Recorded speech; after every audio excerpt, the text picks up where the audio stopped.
안녕하십니까, 하성영입니다. 오늘은 책 읽는 시간입니다. 정의란 무엇인가? 이번에 챕터상으로는 제4챕터인데요. 대리인 고용하기, 시장과 도덕이라는 제목을 달고 있습니다. 지금 이 4장은 사실은 앞에 이야기들, 공리주의와 자유지상주의, 그것에 대한 이야기의 보충적인 챕터라고 보시면 됩니다. 따라서 굳이 시간이 무척 바쁘신 분들은 이 4장은 오늘 이 강의만 들으시고 그냥 독서는 대충 넘어가셔도 이 책의 논리적 흐름을 쫓아가는데 별 문제가 없을 거라고 생각을 합니다. 우선 인간의 자유주의나 공리주의적인 선택 방법에 대해서 문제가 있다라고 하는 예를 앞에서 많이 1, 2, 3장에서 들었습니다만은 이런 것들을 한번 좀 더 생각해 보면 어떠냐. 그러면 자유주의, 공리주의라는 것이 더욱더 이제 문제가 있다라는 걸 알 수 있게 되지 않겠느냐라는 얘기입니다. 첫째, 징집이라는 거, 군대 가는 얘기죠. 나라를 지키기 위해서 군인이 필요한데 그 군인들을 어떻게 확보할 것이냐라는 문제, 그걸 놓고 과연 공리주의적인 사고나 자유주의적인 사고가 절대로 옳은 것이냐 하는 생각을 다시 한번 해보자는 겁니다. 인간들이 하나의 사회를 이루고 그 사회가 지속하는 속에서 자기 삶의 안정과 풍요로움을 확보할 수 있다고 한다면 인간들은 그 사회라는 구성이 안정적으로 존속하기 위한 무언가를 해야 합니다. 그것을 우리는 안보라고 이야기하고 그 사회를 국가라는 단위로 생각하게 될 때에는 그걸 우리는 다른 말로 국방이라고 얘기를 하지요. 그래서 한 사회가 지속되려면 무엇보다도 가장 먼저 선결되어야 하는 과제가 국방 또는 안보를 어떻게 유지할 것이냐 하는 문제가 됩니다.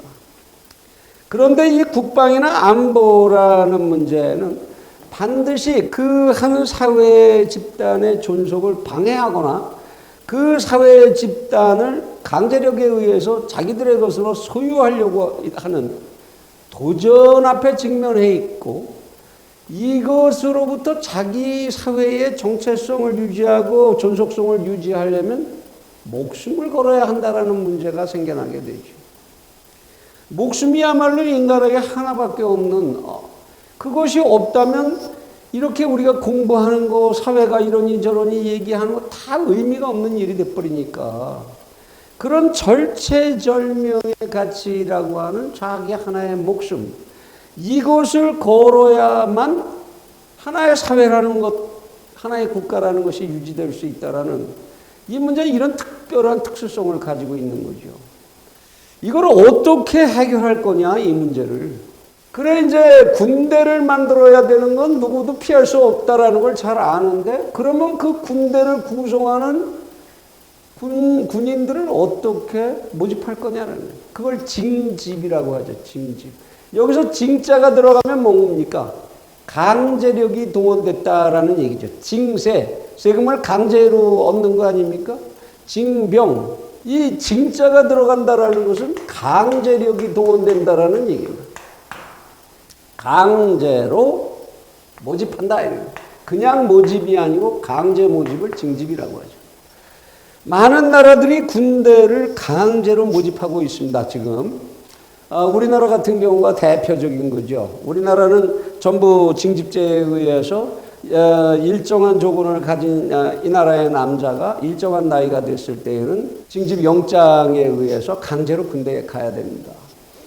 물론 이제 이런 강제 징집제에다가 자원병제를 일부 이제 플러스하고 있기는 합니다만 지금 실제로 많은 나라들이 우리나라와는 달리 또 모병제라는 걸 하죠. 자유모병제, 정말 애국심이 뛰어난 사람들 또는 군대 아니면 나를 의탁할 데가 없는 사람들, 뭐 이런 다양한 사람들을 자유의사에 의해서 모아서 그들로 군대를 만드는 자유모병제 이런 걸 하는 나라들도 있죠.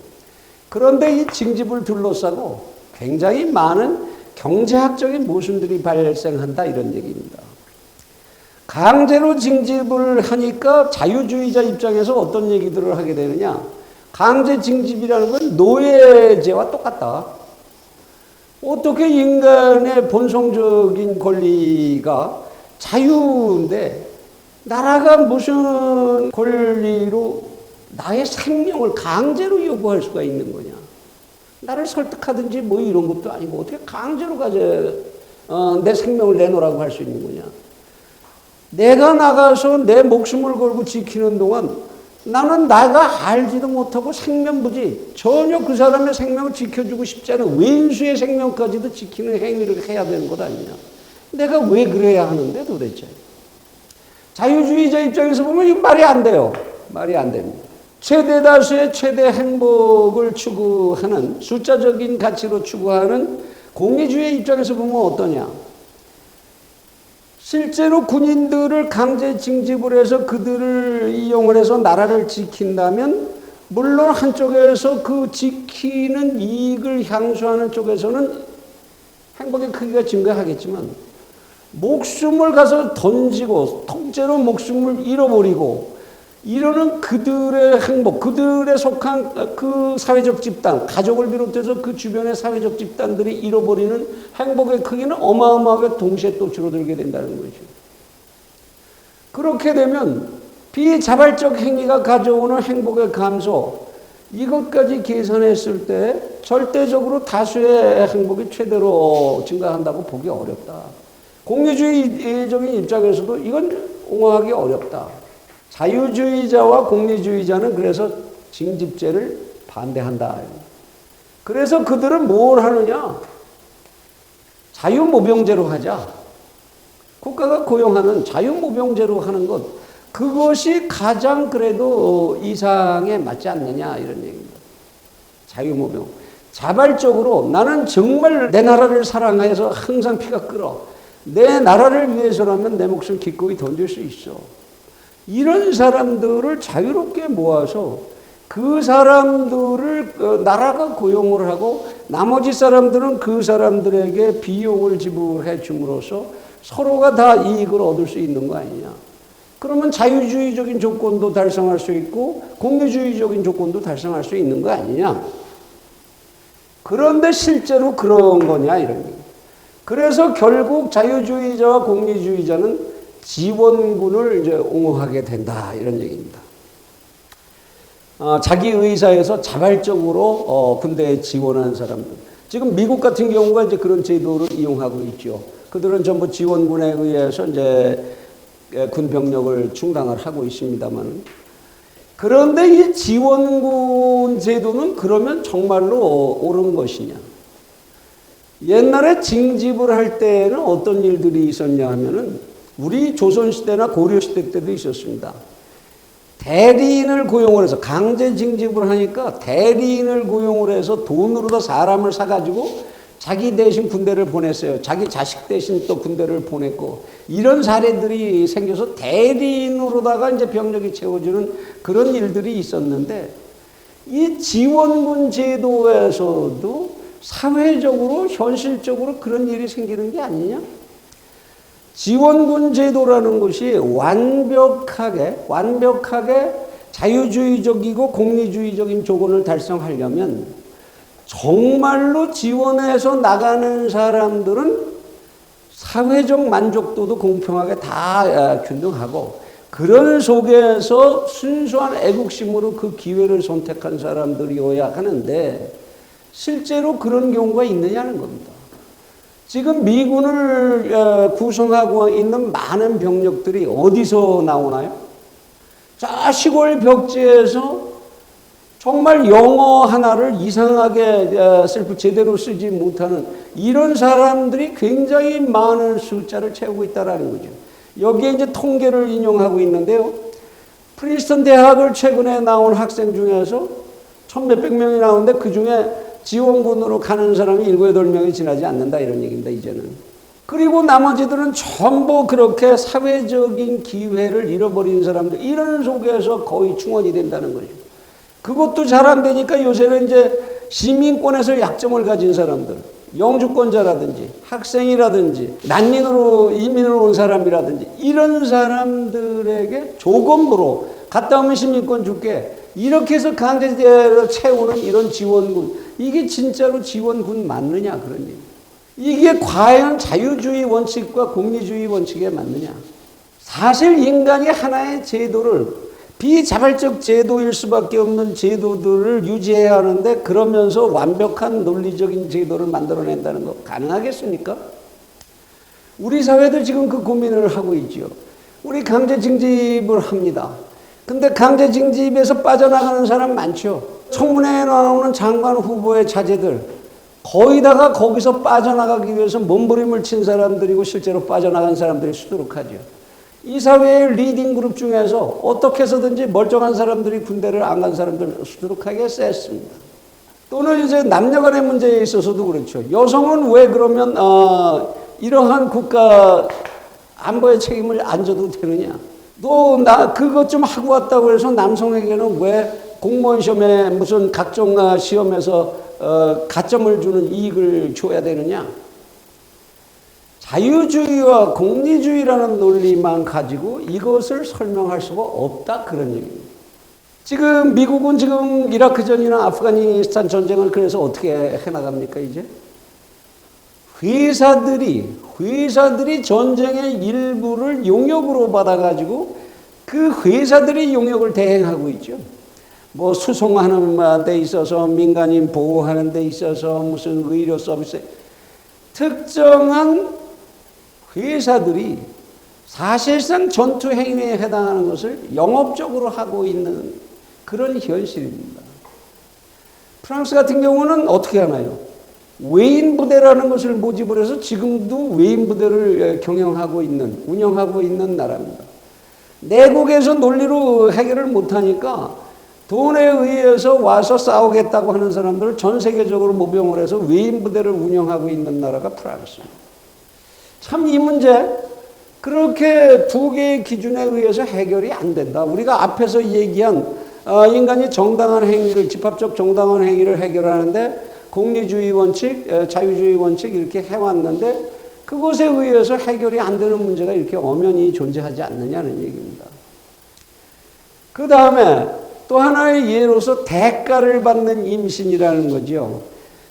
여기 대가를 받는 임신이라는 게 이제 여러분들은 흔히 그냥 대리모, 대리출산 이렇게 쉽게 얘기하고 이해하실 수 있겠는데 사실은 지금 이것이 굉장히 다양한 형태로 변화하고 있습니다. 옛날에 우리나라에도 이제 씨바지라는 게 있었는데 애를 못 낳는 부녀자를 위해서 대신으로 이제 아기를 낳아주는 서구 사회에서는 이제 그거를 대리모라고 했습니다. 대리모라고. 그래서 이 대리모는 사실상 생물학적으로 보면 그 낳은 아기의 엄마입니다. 당연히 엄마죠. 그의 난자와 그의 자궁을 이용을 해서 낳은 아기고 생물학적으로 유전을 그대로 실현시키고 있는 아이니만큼 당연히 출산아이의 엄마인데 법률적으로만 엄마일 거를 권리를 포기하는 사람들이죠. 이렇게 되면은 그 속에서 이게 과연 자유주의와 공리주의의 어느 조건을 만족시키느냐 하는 문제가 생깁니다. 자유주의는 나는 애를 갖고 싶다. 나는 애는 낳을 수 있는데 나는 돈을 갖고 싶다. 이런 사람이 둘이 결합했으니까 그래서 아기를 낳았으니까 당연히 그건 좋은 거 아니냐?